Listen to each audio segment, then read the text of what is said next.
Redistricting is, of course, just the process of adjusting population within voting district lines so that they are nearly equal. And fundamentally, redistricting is a good thing because it gets us to that principle of one person, one vote. We should all have equal representation under the law. However, we are concerned on the Georgia Immigrant Rights Alliance that this process is going to be used to take voting power away from immigrant communities, to take away our power to elect candidates of choice. And you saw how our populations are growing at very fast rates here in the state. And so we should be having more representation in government, not less.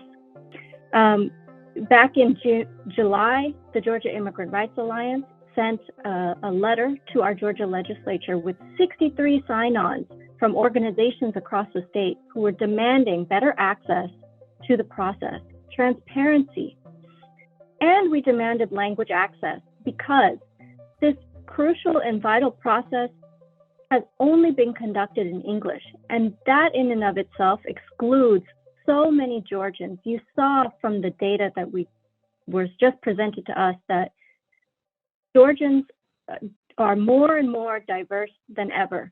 At least, I'm sure this number has increased, but at least 1 in 10 Georgians is foreign-born.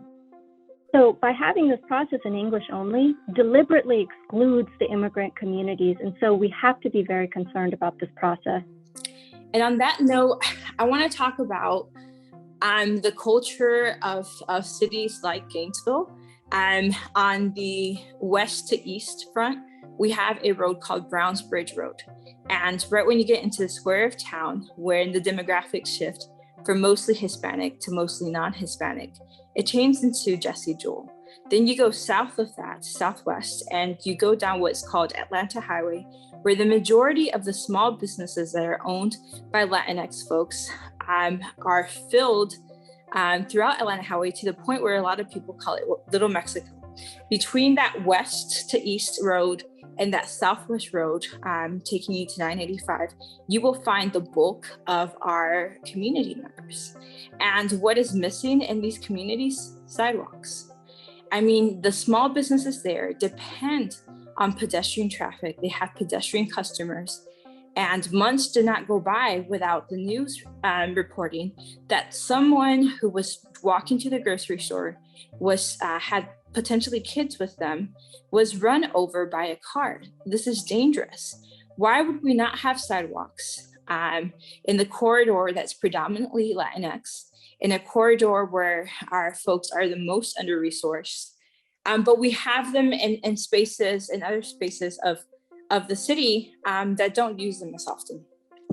And the only answer I can truly give you is an unrepresented process of redistricting.